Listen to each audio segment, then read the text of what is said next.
Vamos ler Gênesis 4. Deixe-me dar outro exemplo agora para vocês, biblicamente, de como está aí acontecendo um episódio, né? E de alguma forma, como o coração está refletindo a emoção nesse momento. Eu comecei há alguns domingos atrás, eu acredito que foi uns 4 ou 5 domingos atrás, eu comecei a fazer uma série de sermões na igreja sobre ira. Inclusive, se vocês quiserem acompanhar, muito boa, não é porque eu esteja na vossa presença, não. Mas tem sido muito legal a maneira como eu estou esclarecendo, tanto a igreja, como aqueles que acompanham lá o nosso canal, né? Então eu tenho recebido feedbacks de outros lugares, né? Do Paraná, Foz do Iguaçu, norte do país, alguns lugares do Nordeste também. E o pessoal dizendo, tem me ajudado muito. Porque ira é uma emoção que o próprio Deus nos deu. Só que, se a nossa tristeza, se nós nos entristecemos, mas também nós nos alegramos, com base nessa estrutura complexa, a nossa ira também ela acontece nessa estrutura complexa de pensamentos, desejos e emoções, tá? Então, nesse sentido, a nossa ira, ela pode ser totalmente justa, quando, por exemplo, Moisés se irou contra o povo de Deus que fez o bezerro de ouro, a ira de Moisés foi totalmente justa. O próprio Deus se irou com aquilo. Mas a nossa ira também pode ser injusta, baseada num sistema de valores e de desejos injustos e que vai trazer uma ira errônea, uma ira incorreta. Tá? Então eu tenho pregado sobre isso e agora eu vou aproveitar para falar um pouquinho só sobre isso e em seguida eu vou voltar para um assunto de tristeza, mas antes de passar pelo assunto de tristeza, eu vou passar por um outro assunto que é Eclesiastes, tá bom? E por fim, se Deus nos permitir, aí eu vou dar uma dica para vocês fazerem aí uma grade de avaliação das emoções de vocês, tá bom? Gênesis 4, olha o que diz aí. Coabitou o homem com Eva, sua mulher, esta concebeu e deu à luz a Caim. Então disse, adquiri um varão com o auxílio do Senhor. Depois deu à luz a Abel, seu irmão. Abel foi pastor de ovelhas e Caim lavrador. Irmãos, o fato de aparecer no versículo 2 as profissões respectiva, Abel, pastor de ovelhas, Caim, lavrador, irmãos, isso aqui está aparecendo no texto única e exclusivamente para mostrar a diversidade de ocupações na face da terra. Não existe uma indicação aqui no texto que Deus tenha preferência pelo pastor de ovelhas do que pelo lavrador do campo. Não é isso, tá? Porque você pode ser um médico e você pode ser um gari e, em sendo um ou outro, fazer tudo para a glória de Deus, mas também não fazer nada para a glória de Deus e fazer para a sua própria glória.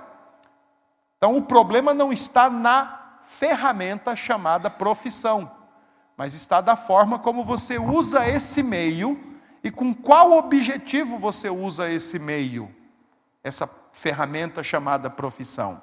Tá? A graça de Deus, a bondade geral de Deus, diversificou o leque de profissões na face da terra. E nenhuma é mais meritória ou demeritória do que outra. Todas têm sua importância, todas têm sua igualdade diante de Deus. Um exemplo, né? Você já parou para pensar quando você ora agradecendo pelo pão que chegou na sua mesa pela manhã? Se Deus não tivesse levantado o que planta o trigo, o que colhe o trigo, o que processa o trigo, o que amassa e assa o trigo, e o que vende o pão pronto para você chegar a ter o seu alimento. Quem que Deus levantou aí? Todos. Tudo bem? Ajudou? Né? Então, o versículo 2, ele não está falando de, puxa, Abel tem uma vantagem, ele é pastor de ovelhas, e Caim já tem uma desvantagem, porque ele é lavrador. Não tem nada a ver. 3. Aconteceu que no fim de uns tempos, trouxe Caim do fruto da terra uma oferta ao Senhor. Abel, por sua vez, trouxe das primícias do seu rebanho e da gordura deste. Agradou-se o Senhor de Abel e de sua oferta, ao passo que de Caim, de sua oferta, não se agradou. Aqui agora a gente vê a bifurcação da humanidade. Aquele que atende à religião conforme a revelação de Deus, Abel, e aquele que pratica a religião de acordo com a sua própria compreensão e seu próprio entendimento, Caim. Abel atende à revelação oferecendo a mais gorda, a melhor. Caim pratica a religião a partir dos seus próprios conceitos. Isso aqui tá bom, vai, esses tomates estão quase apodrecendo, essas abobrinhas estão ficando velha. É igual aqueles crentes que compram uma geladeira nova e tem uma geladeira velha, vou dar para a igreja. Mais ou menos isso, né?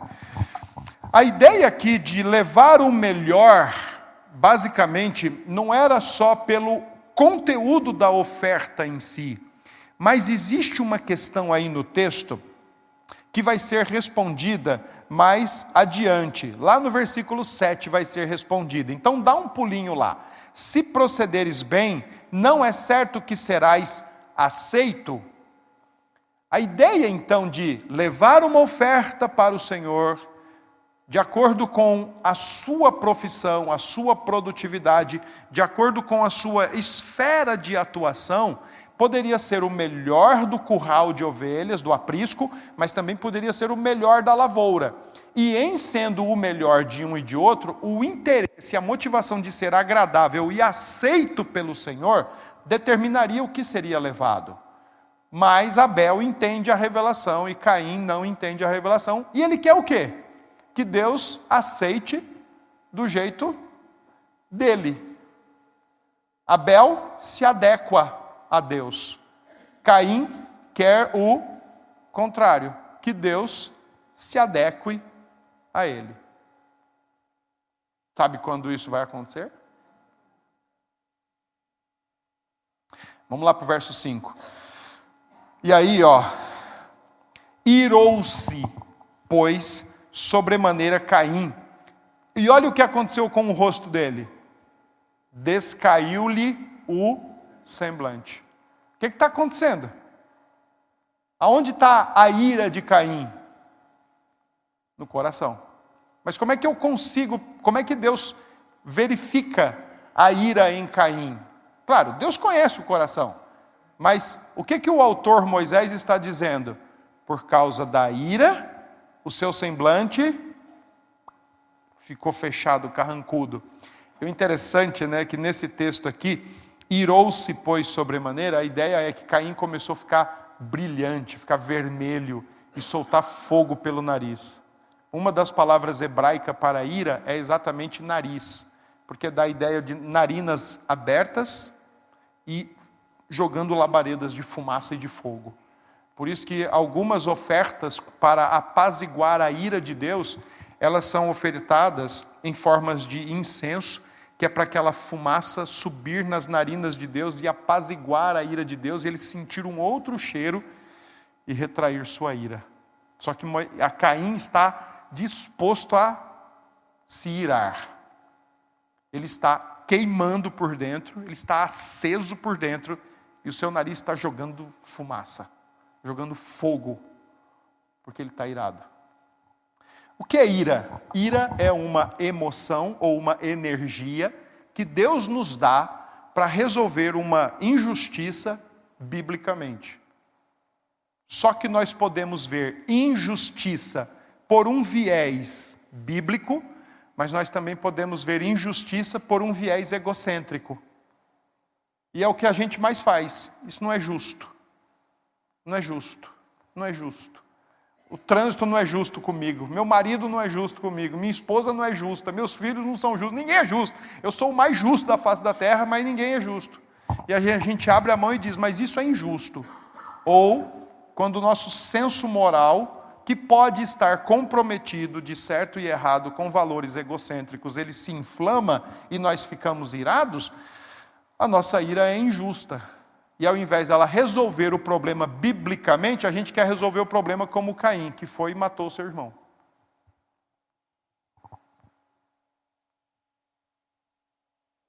Faz sentido? Não resolveu biblicamente, resolveu egocentricamente.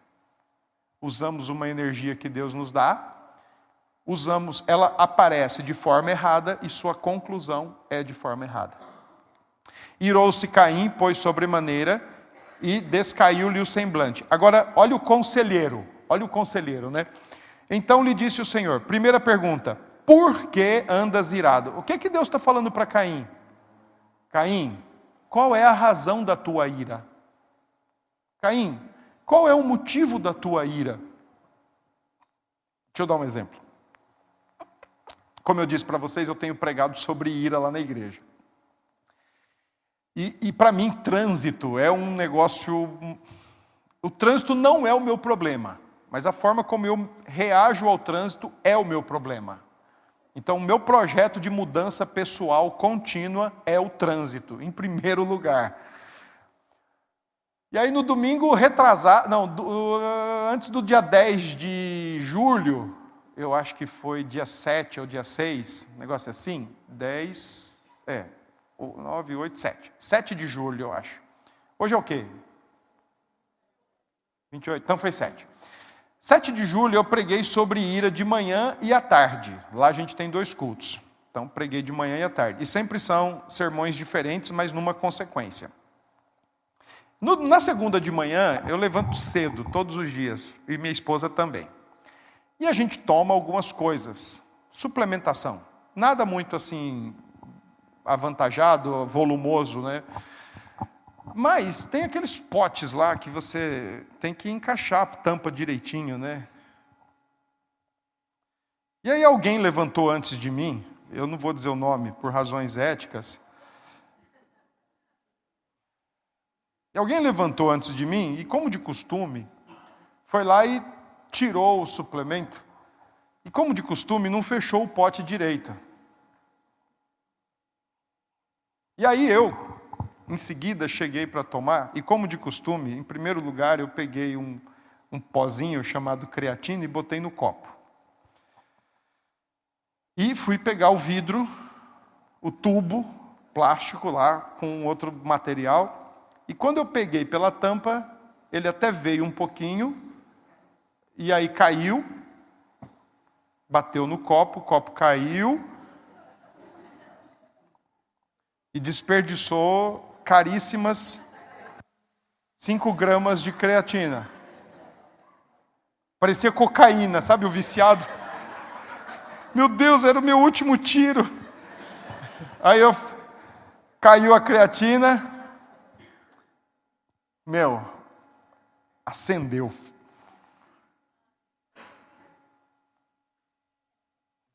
E aí... Eu não fiz uma pergunta retórica. Eu fiz uma pergunta para incriminar mesmo, né? Porque antes de mim só tinha uma pessoa.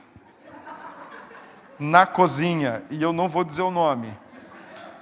E aí eu falei, puxa vida, quem foi que já deixou esse tubo mal fechado? E a resposta veio, olha, da melhor maneira possível. Cuidado com a ira.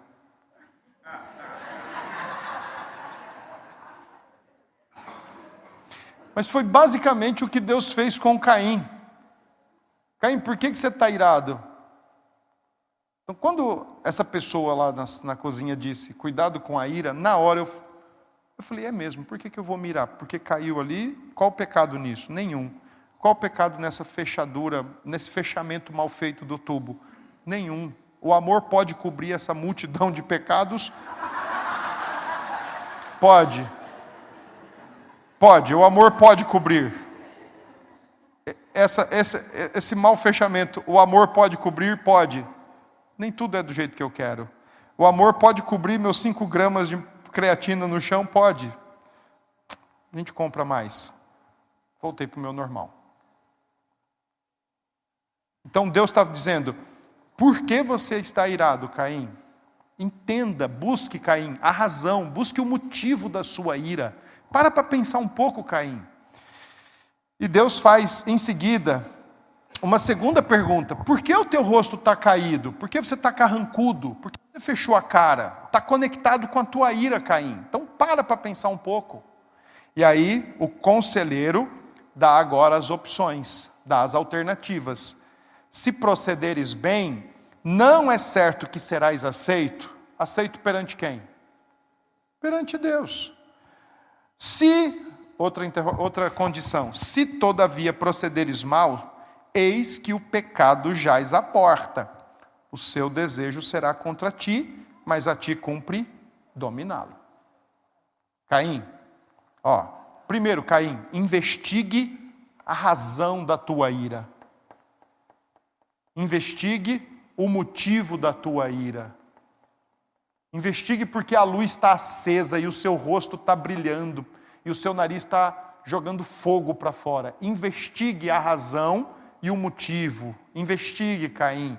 Por que você está irado? Porque o seu irmão ofereceu o melhor ou porque você ofereceu o pior? Se Caim tivesse ouvido o grande conselheiro, ele chegaria a quais conclusões?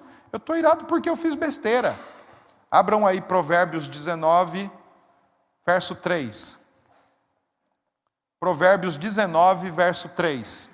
Veja o que diz esse texto maravilhoso. Olha aí que legal. A estultícia do homem perverte o seu caminho. A tolice do homem. O homem é tolo. E ele anda de acordo com a sua tolice. Ele anda de acordo com a sua burrice. Ele põe o carro na frente dos bois. Ele dá com os burros na água. Ele faz a vida do seu jeito, a partir da sua tolice. Ele destrói o seu caminho. Ele perverte o seu caminho. E aí ele se ira contra quem? Contra Deus. Como assim? Como assim, José? Você faz a coisa errada e Deus é o culpado? Você faz as piores escolhas, você toma as piores decisões, você ama o que não é para ser amado, você deseja o que não é para ser desejado, você sofre por isso e Deus é o culpado? Caim. Quem fez a escolha de entregar qualquer coisa? Caim. Quem queria ser aceito de qualquer jeito? Caim. Quem queria que Deus se adequasse a ele? Caim. Nada do que ele queria aconteceu. E Deus é o errado?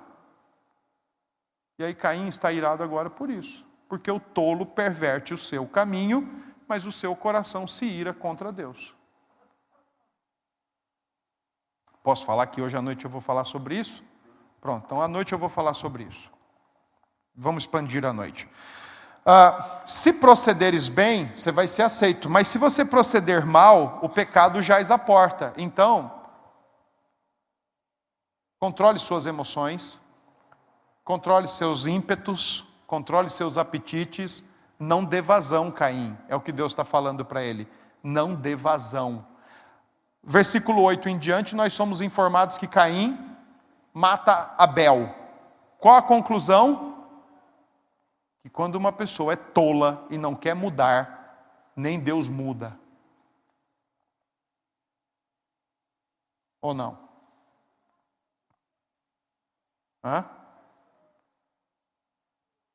Não?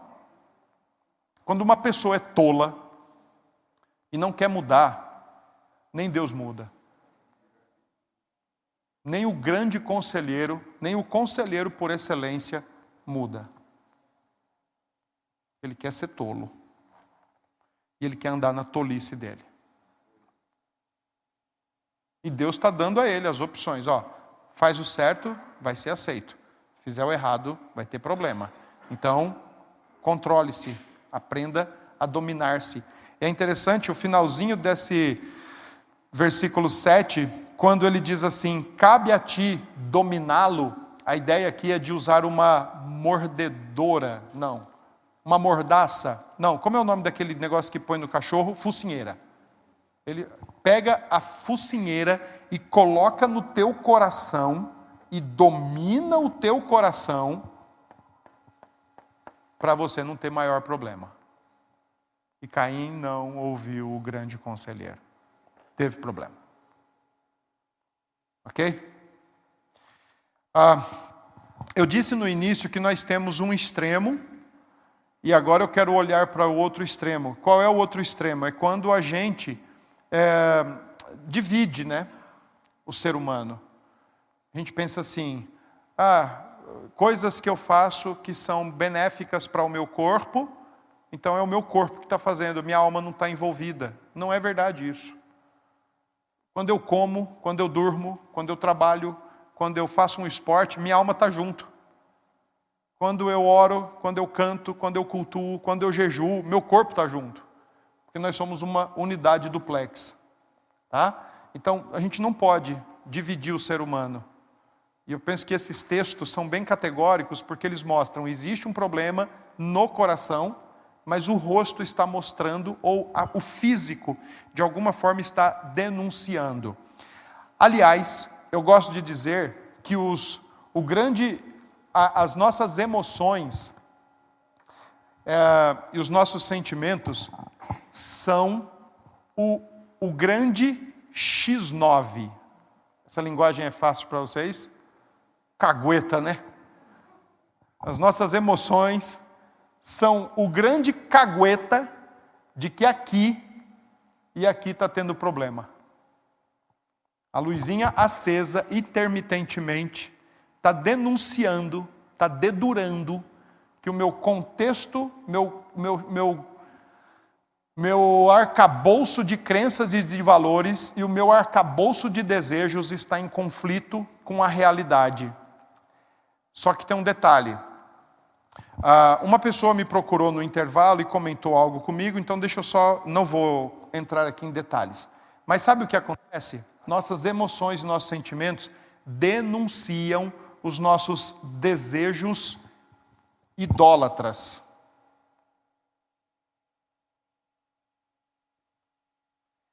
Porque nossas crenças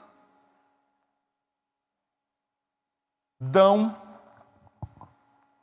validação que se eu tiver algo ou alguém, eu vou conseguir o que os meus desejos idólatras querem.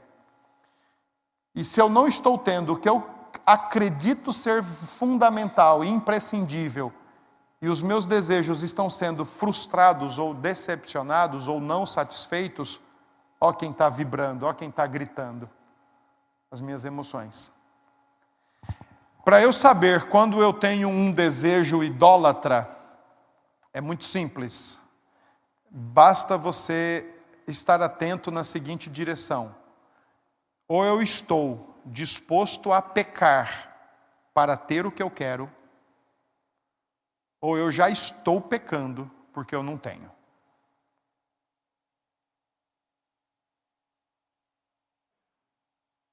Só que na Bíblia, por vocês e eu sermos crentes em Cristo, nós não estamos imunes de servirmos os nossos desejos idólatras. Existem 3 textos bíblicos que mostram uma compreensão de idolatria do coração humano. Êxodo 20, verso 4.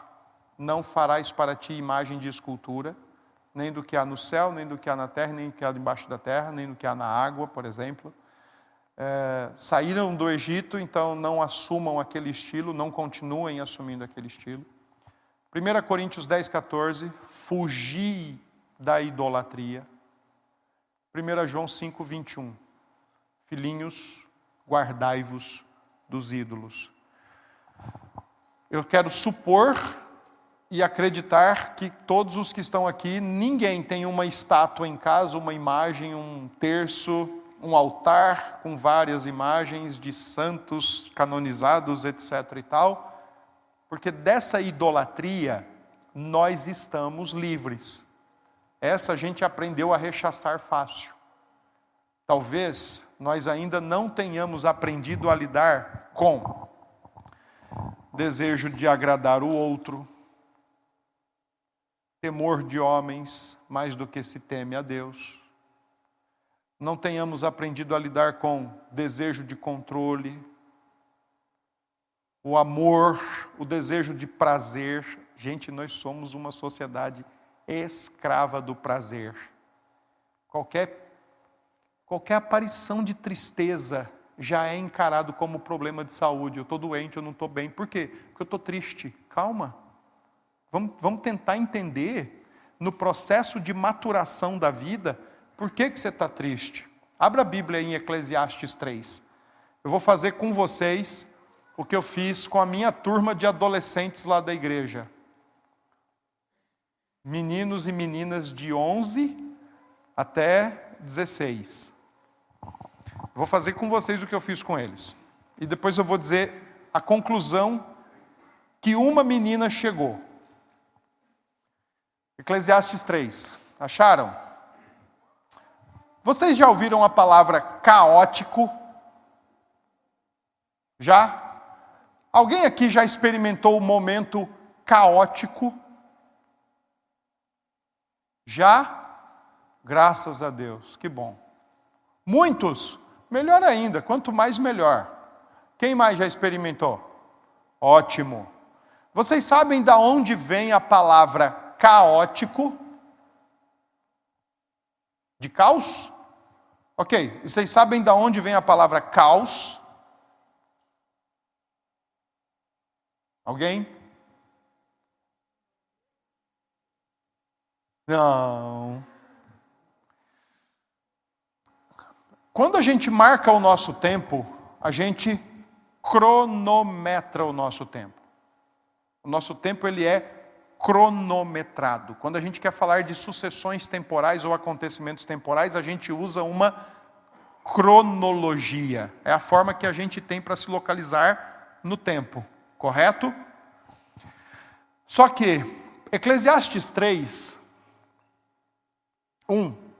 Eclesiastes 3, quando diz isso, tudo tem o seu tempo determinado e há tempo para todo propósito debaixo do céu. Quando essa palavra tempo aí aparece no hebraico, ela é uma palavra que remete à soberania de Deus. E no grego, não foi a palavra cronos que foi usada. Foi a palavra kairos que foi usada. E a palavra kairos, diferente do cronos, que é o nosso tempo, o tempo humano, como nós percebemos, a palavra kairos é tempo de Deus. O caos e o caótico vem da ideia de kairos ou kairótico. Portanto, elementos ou momentos caóticos são momentos kairóticos. Momentos estabelecidos por Deus.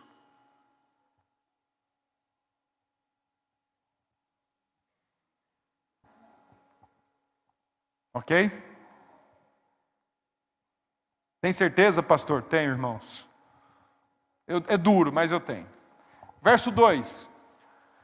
Eu quero chamar a sua atenção, porque o autor, ele começa de um jeito, depois ele inverte. Por exemplo, olha como ele começa, sempre a partir do ponto e vírgula.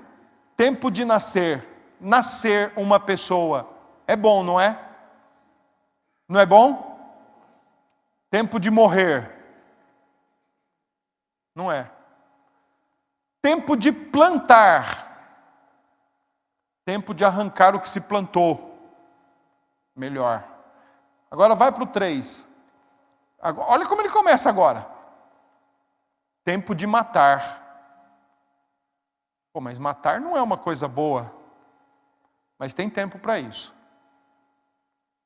Só vocês pensarem no tanto de guerras que só o século XX já teve. Tempo de curar, tempo de derribar. Pô, mas aonde é que tem coisas boas em uma derrubada de uma casa, de um prédio, sei lá. Tempo de edificar. Vai. Tempo de chorar. Se a gente for na ideia do nosso tempo, chorar e se entristecer é tratado como doença, gente. Mas se você olhar pela Bíblia, provavelmente será entendido que é um tempo cairótico. É tempo de você agora parar e chorar um pouquinho, lamentar pelas coisas certas, pelos motivos certos, né?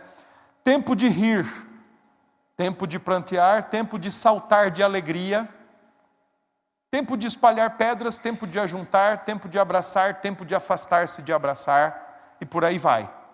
Tá? Tempo de buscar, tempo de perder. Olha, quem é que gosta de perder? Ninguém gosta. Ninguém gosta. Só que quando a gente perde uma coisa e fica remoendo, o que isso está me indicando? Eu perdi aquela fonte de segurança que eu tinha.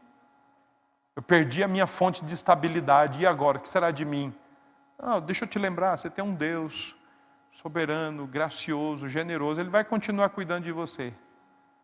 Mas, percebe? Tempo de guardar, tempo de deitar fora, tempo de rasgar, tempo de coser, tempo de estar calado, tempo de falar, tempo de amar, tempo de aborrecer, tempo de guerra e tempo de paz. Terminei de falar isso com os adolescentes e aí com eles eu fiz um pouquinho diferente, né? Eu pedi para que eles fossem colocando em colunas, do versículo 2 até o versículo 8, né? O que é bom e o que não é bom, não é bom. Aos olhos deles, né? Então, conforme a gente ia lendo o texto, eles diziam, isso é bom, aí eu colocava de um lado. Isso não é tão bom, e eu colocava do outro. E fui fazendo com eles assim. Aí no final eu falei, ok, que conclusão nós chegamos? Aí uma menina de 11 anos levantou a mão e disse assim, eu sei. Aí ela falou que não dá para ser feliz o tempo todo.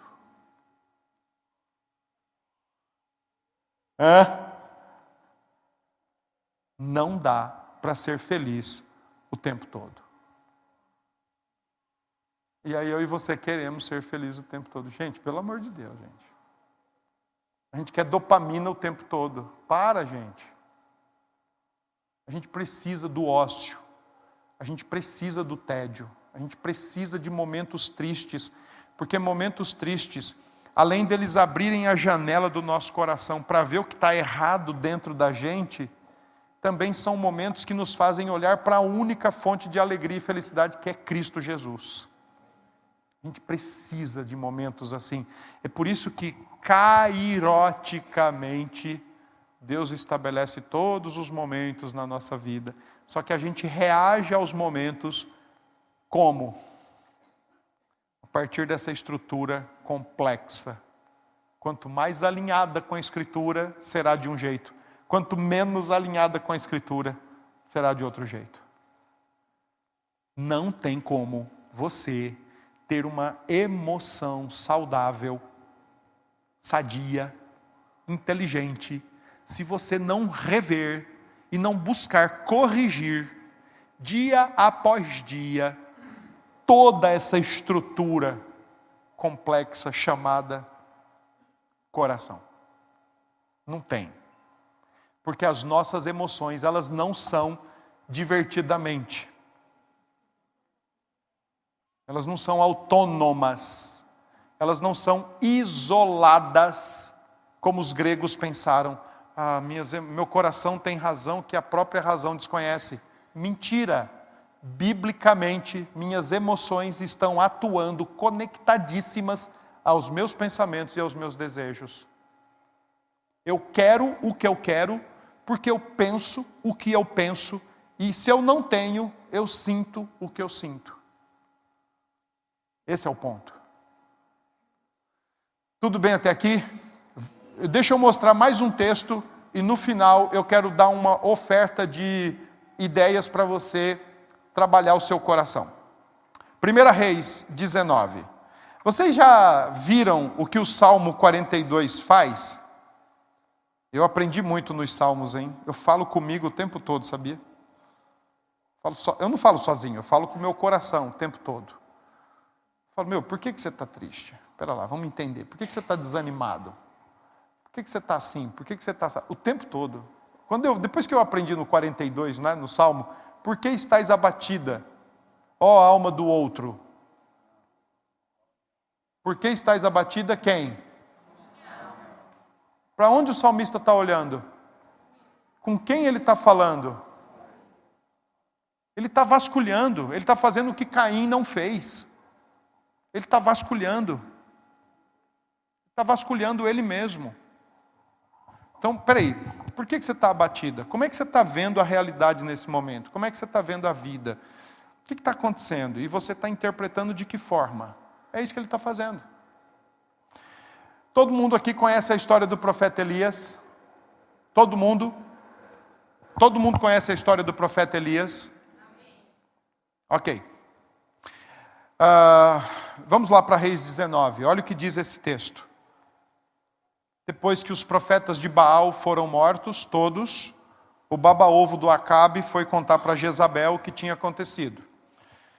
19:1. Acabe fez saber a Jezabel tudo quanto Elias havia feito e como matara todos os profetas à espada. Tudo bem até aqui? Jezabel, minha filha, você não sabe o que aconteceu. Sim, conta logo. Nada ansiosa. Conta logo, homem. Deixa de conversa, deixa de enrolar. Vá, conte. Sabe Elias, aquele lá, o perturbador de Israel? Sei. O que aquele mardito fez? Matou todos os nossos profetas. Foi nada. Matou. Não deixou um para contar a história. Esse é o versículo 1. 2. Então Jezabel mandou um mensageiro a Elias a dizer-lhe: façam-me os deuses como lhes aprouver, se amanhã, a estas horas, não fizer eu a tua vida como fizeste a cada um deles. O que Jezabel está fazendo aqui? Mais que isso, ela está ameaçando, porém ela está fazendo solenemente.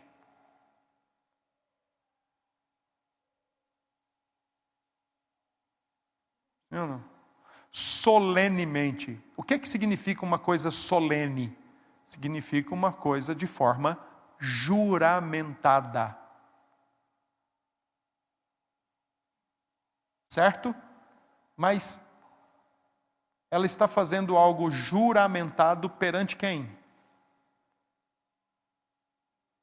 Perante os deuses dela. As divindades dela. Dentre elas, quem? Baal. Que a Bíblia diz o que sobre esses? O que a Bíblia diz sobre eles? Eu gostei da tua cara, aí eu falei, vou perguntar para ela. O que a Bíblia diz sobre eles? Ah, puxa vida, então, por favor. O que a Bíblia diz sobre eles?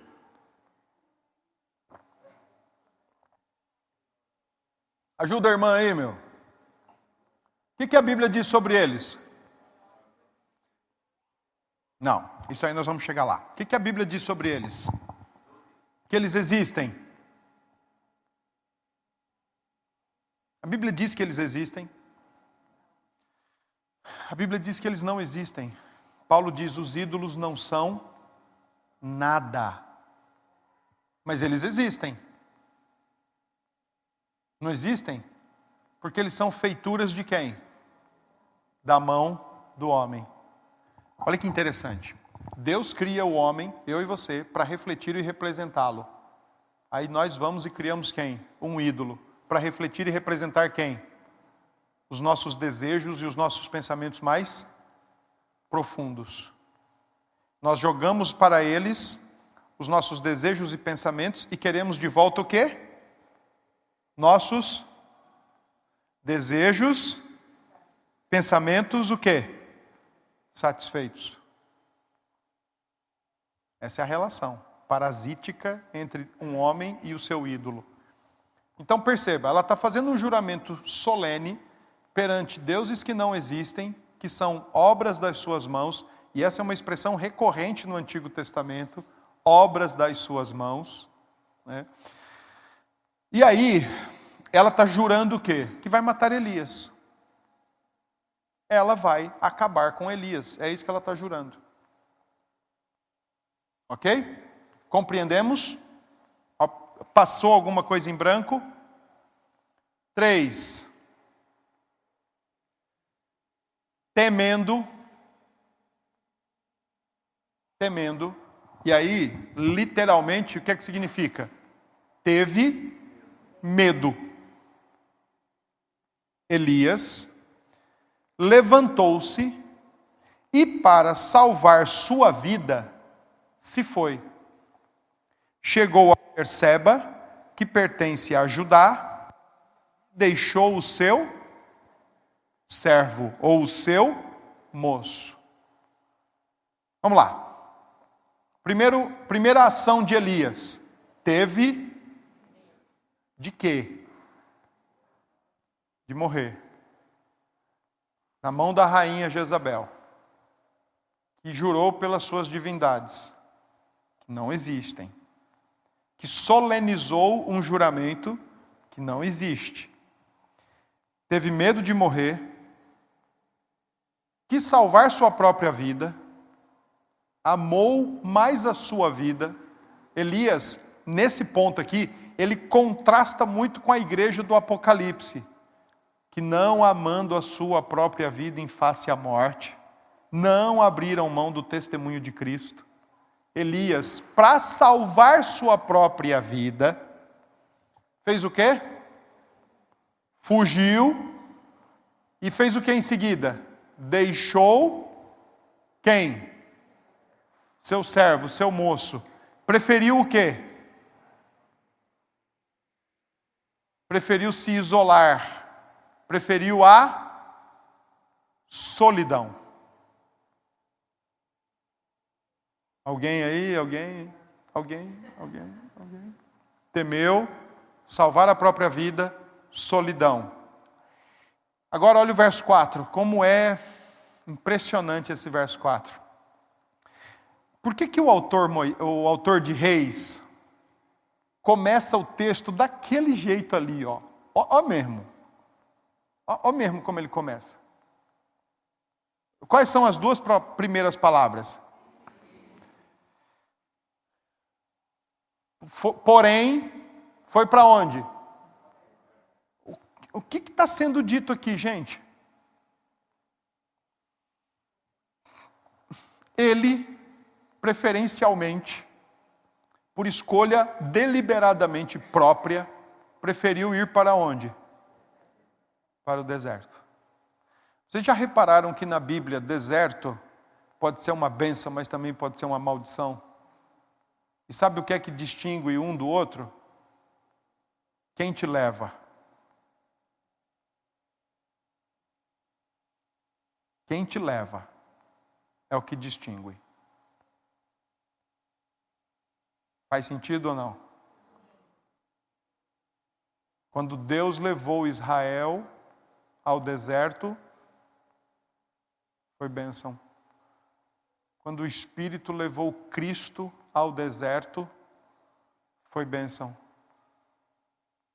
Mas quando Elias resolveu, por vontade própria, ir ao deserto, olha a conclusão do texto. Caminho de um dia, veio, se assentou debaixo de um zibro e pediu para si a morte e disse: basta, toma agora, ó Senhor, a minha alma, pois não sou melhor do que meus pais. Temeu, quis salvar a própria vida, preferiu a solidão, buscou o deserto, pediu a morte.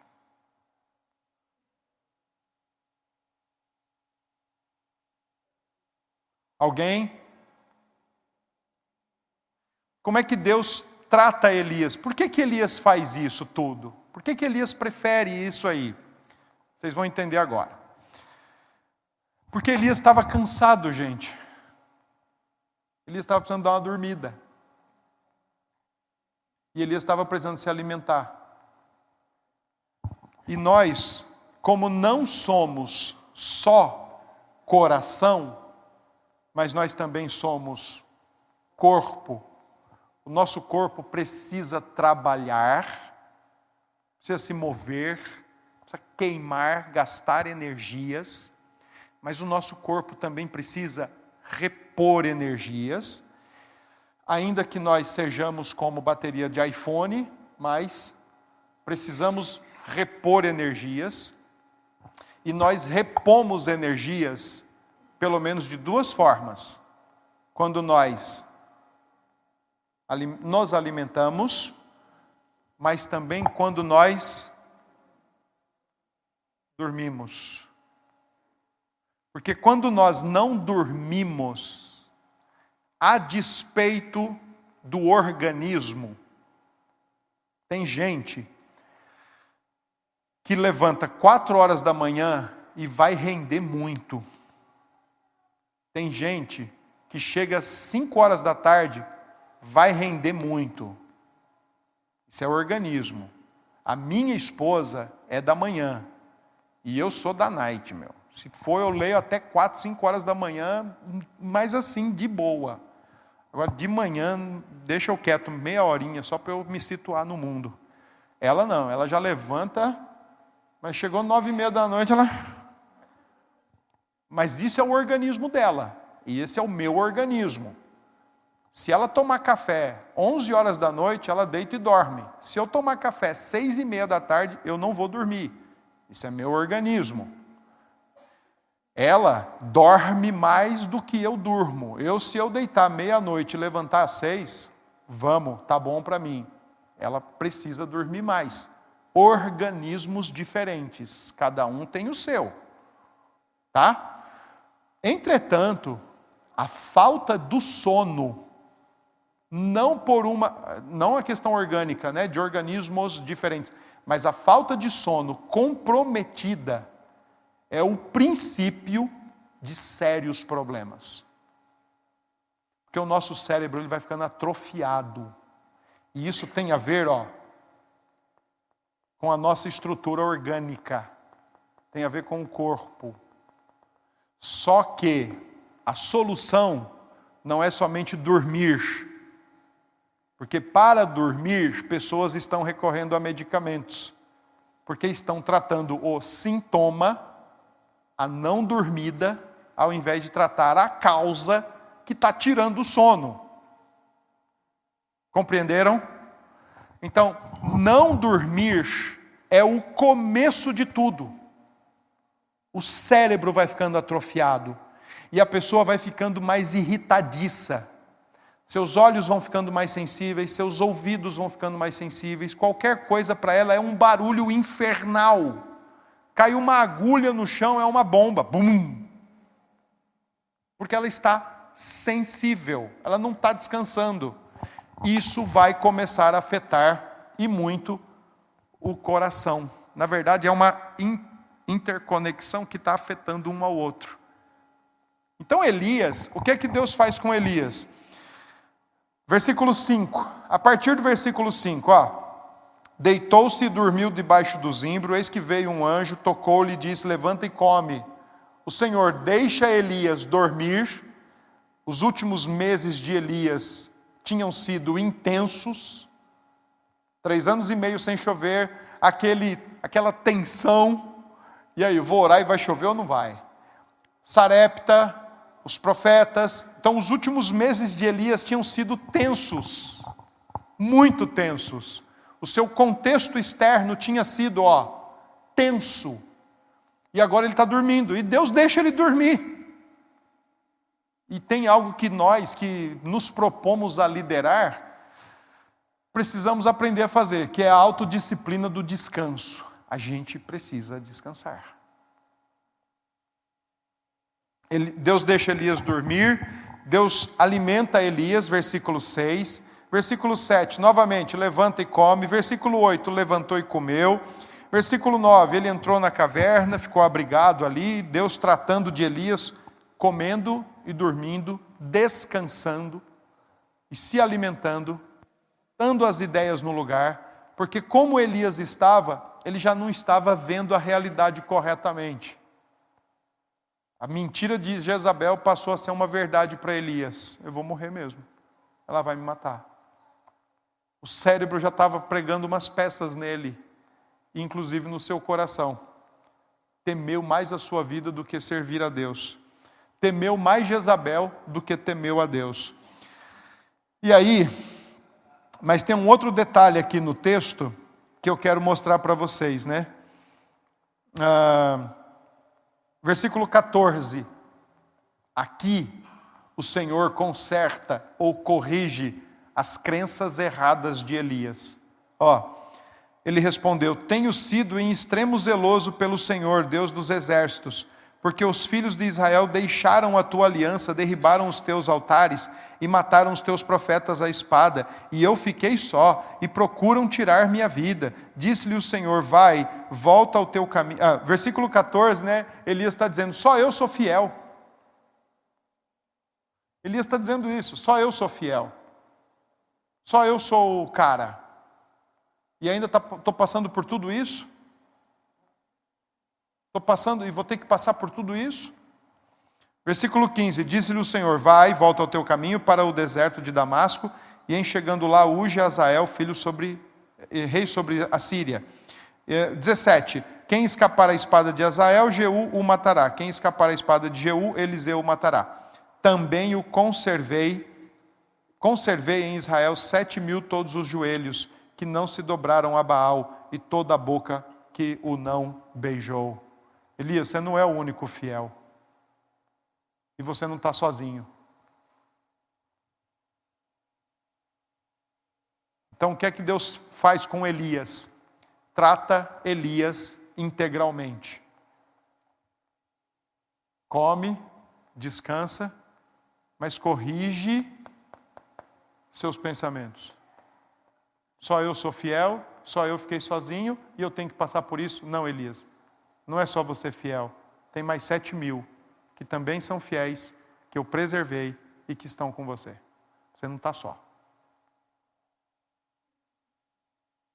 Sabe por que eu gosto desse texto de Elias? Por causa daquilo que Tiago fala de Elias. Elias, homem sujeito às mesmas paixões que nós. Nós todos. Tá bom? Deixa por último agora. Eu gosto muito de fazer exercícios. E eu penso que a gente ter uma folha de ofício é uma bênção, irmãos. Se você quiser ter um caderno, é melhor ainda. Ou uma agenda, melhor ainda. Desde que você faça com o interesse de que seja um espelho para o seu coração e você, a partir das Escrituras, comece a trabalhar o seu coração e rever coisas. Então, por exemplo, você pode pegar uma folha e fazer uma grade de avaliação das suas emoções. Eu comecei, como eu disse, pregar sobre a ira lá na igreja, e nas 2 primeiras ocasiões que eu comecei, eu disse para a igreja toda, eu falei: irmãos, eu quero que vocês façam isso. Peguem uma folha de ofício ao longo da semana e vão anotando os momentos em que vocês se irarão. E vocês depois vamos nos sentar para conversar, porque aí eu quero ajudar você a ver se a sua ira é correta ou não, se ela glorifica ou não a Deus. E aí uma mãe mandou para mim a ira, o diário, mandou para mim o diário da filhinha dela, de 11 anos, que ela tinha feito. E aí ela escreveu lá: diário da minha ira. Segunda-feira, me irei. Retornaram às aulas. Primeiro motivo, retornaram às aulas. Mas isso é legal. É engraçado para nós, mas é legal. O segundo motivo da ira dela na segunda: a professora de inglês vai continuar a mesma. Ela está anotando. Depois eu vou me sentar com ela, vou falar: vem cá, e aí? Estudar, por que te ira? Por que essa professora de inglês está te deixando irada? Vamos lá, me ajuda a entender por que isso daqui para você está sendo objeto de ira. E aí vamos chegar à conclusão, a sua ira é correta ou não? Semana passada eu estava lá em João Pessoa ainda, e minha filha tem 18, ela faz estágio numa gráfica lá, chegou brava em casa. E ela chegou para mim e falou assim, pai, olha, você não sabe o que aconteceu. Eu falei, não sei. Eu fui falar algo e uma pessoa lá do meu trabalho, uma outra estagiária, disse, não liga não, essa menina não sabe de nada. Eu falei, tá, e você? O que você fez diante disso? Ah, pai, olha, foi uma coisa assim muito chata. Eu falei, tá. E por que foi chato? Porque eu não sei por que isso aconteceu e como eu tenho que fazer. Eu falei, tá, vou te ajudar, senta aí. Abriu a Bíblia em Gálatas 5 e comecei a ler com ela as obras da carne. E ela foi lendo, né? Prostituição, impureza, imoralidade e as outras, né? Idolatrias, feitiçarias, iras, porfias, discórdias, dissensões, tá. Eu falei, pronto, leia aí as obras da carne e veja para mim e me diga, quando a menina fez o que ela fez e falou o que ela falou, como você se sentiu? Aí ela falou, tá. Ira, senti. Porfia, senti. Dissensões, senti. Discórdia, senti. Feitiçaria não. Bebedice não. Glutonaria não. Falei, ótimo. Então você conseguiu identificar essas obras da carne querendo sair de você, não foi? Foi, ok. Agora leia aí o fruto do Espírito. Aí ela leu. Amor, alegria, paz, bondade, benignidade, longanimidade, mansidão, fidelidade, domínio próprio. Eu falei, ótimo. Então agora você pega aí quais virtudes do fruto do Espírito você precisa desenvolver para não dar ocasião às obras da carne. Porque essa menina fez isso exatamente para você pensar dessa forma. Ao invés de você dar vazão às obras da carne, você desenvolver e cultivar os aspectos do fruto do Espírito. Pensa aí, o que é que você tem que desenvolver agora? E aí ela falou, eu acho que eu tenho que desenvolver amor, longanimidade, eu também acho. Domínio próprio, também acho. Benignidade, também. Por quê? Por que eu falei para ela fazer isso e digo também essa para vocês? Porque nós, como reagimos a tudo, nós reagimos de acordo com aquilo que está mais dominante no nosso coração. Ou as obras da carne, ou o fruto do Espírito.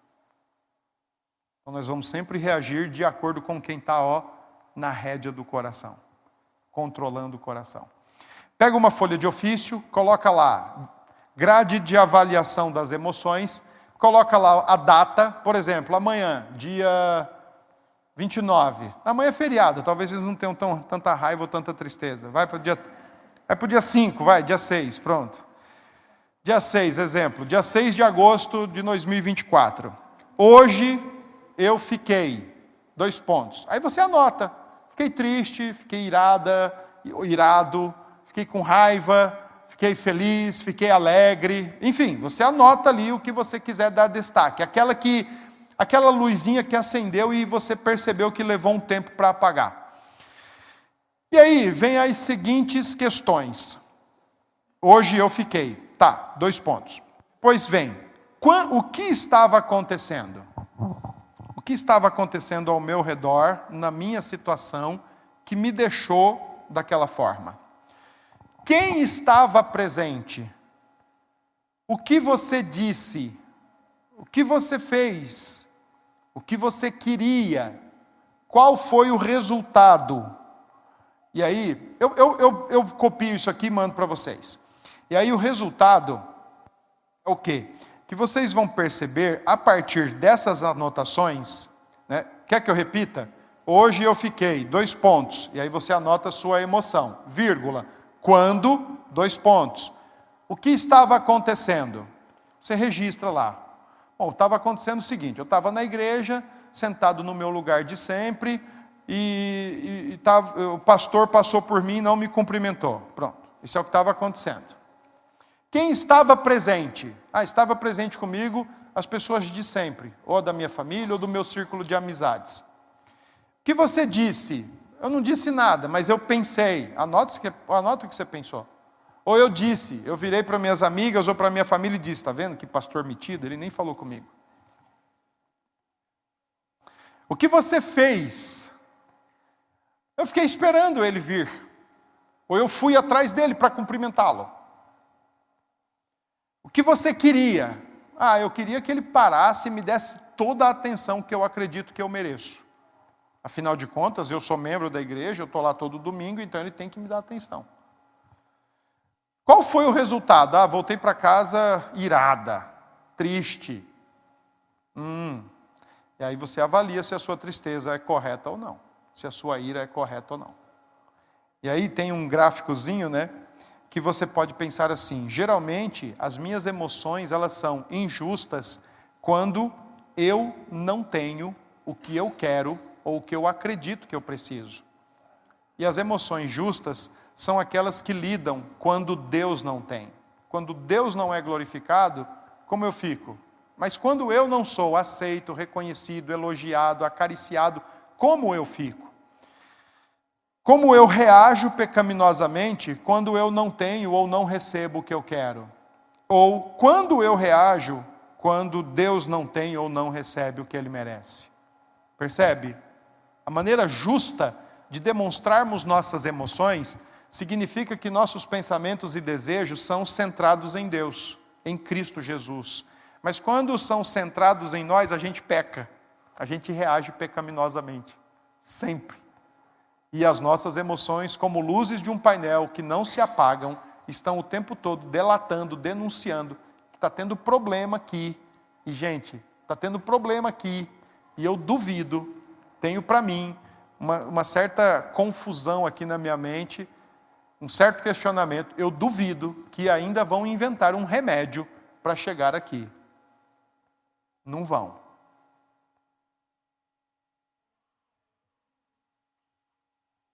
Mas é provável que dê. Mas é bom se der. Porque mostra o tanto que tem para consertar. E havendo a disposição de consertar, melhor ainda. Tem que fazer isso, mas na disposição de consertar. Não tenha medo de fazer porque vai dar tudo injusto. Eu sinto tudo injusto, minhas tristezas são injustas, minhas raivas são injustas, minha alegria é injusta. Não tenha medo de descobrir isso. Porque se as nossas emoções, como luzes de um painel ou como janelas para o coração, estão dizendo que tem problema, gente, crie coragem e vá corrigir o seu coração. Vá corrigir o seu coração. Pare de ficar maquiando o problema. E sabe como a gente maqueia o problema?